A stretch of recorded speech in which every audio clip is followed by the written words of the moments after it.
Welcome back to Cadet Rob 1985's Insignia site. And today we're going to talk about the Civilian Conservation Corps. I had heard a lot about the Civilian Conservation Corps in history classes over the years that I'd taken. But the strange thing that was never mentioned in any of the textbooks I ever read about it was that it was almost like a paramilitary organization. In fact, it was nicknamed Roosevelt's Tree Army. So it's interesting. We're going to check out some of the insignia of the Civilian Conservation Corps, a little bit about it, and how it was part of the War Department at the time. So let's go check it out. So the Civilian Conservation Corps' their motto was "Sempre Patria Me," which means "my country forever," which is just another one of the many Semper Fi type ones. Both that word "semper," right, is in.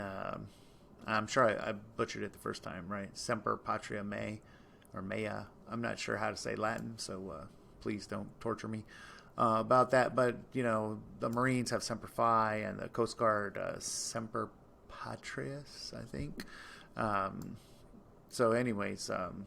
Just that forever word is just very common in the Latin slogans of many of the military and paramilitary organizations. So at the beginning of the CCC, in the early days of it, they tried to bring in regular Army officers, but the Army wasn't too keen on that, and the Army is still kind of small in the 1930s, and so they decided that they needed to bring in reserve officers, and they did. So they brought in reserve officers from the Army and the Navy and the Marines, even warrant officers from the Coast Guard, and commissioned them into the CCC. The higher levels, like majors through major generals, they were still active duty or active reservists, right? Active reserve officers who were put in to provide services. So your highest levels, your majors through your major generals, those were actually, reserve officers in the War Department who were detailed to work with the CCC and to provide various levels of support and administration and things like that. But your second lieutenants, your first lieutenants, and captains, these were reserve officers, and in the early days, direct commissions to people who were going to be in command of these companies, which is what they were called, companies of Civilian Conservation Corps workers, enrollees, as they were called. So the enrollees and the ranks look very similar to the World War I style of ranks, which is understandable because it starts in 1933, and so you have your enrollee, your assistant leader, and your leader, and then a staff sergeant, and then a foreman. And then you have different insignia that shows different specialties, right? So utility or field leaders have the star, and then your stewards have the C, and then your drivers have a wheel. And these, you can look back to the World War One, and you can see this is like taken directly from their insignias. Then you have buglers, and then your pioneers, which a lot of them would have probably fallen under the pioneer and the mechanics, right? With the crossed axes for the pioneers, and then the crossed hammers for the mechanics. Then you have your clerks with the crossed quills, and your hospital leaders and your hospital enrollees, basically your medics, right, with the Red Cross. Then you have your supply, which would have been like quartermaster, right, with the cross keys.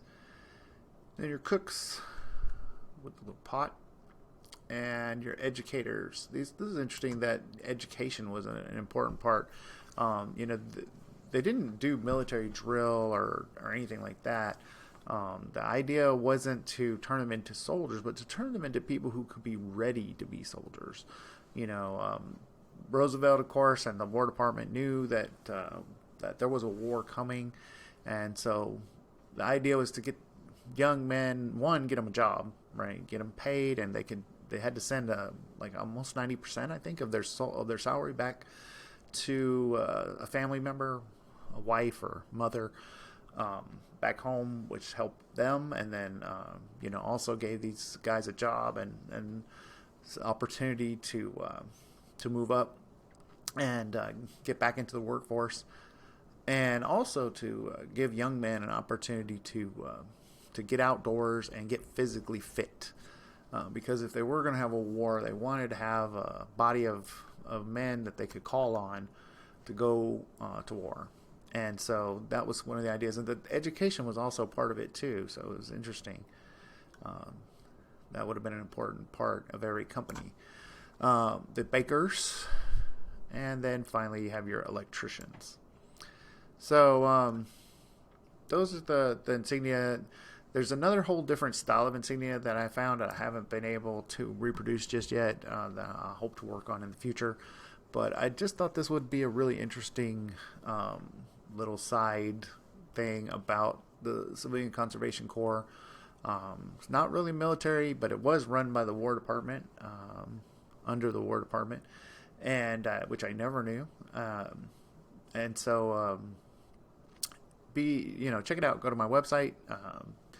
Check out the page, as well as feel free to. I'll try to put some links in the description as well of some of the resources where I found out a bunch of the stuff about the CCC.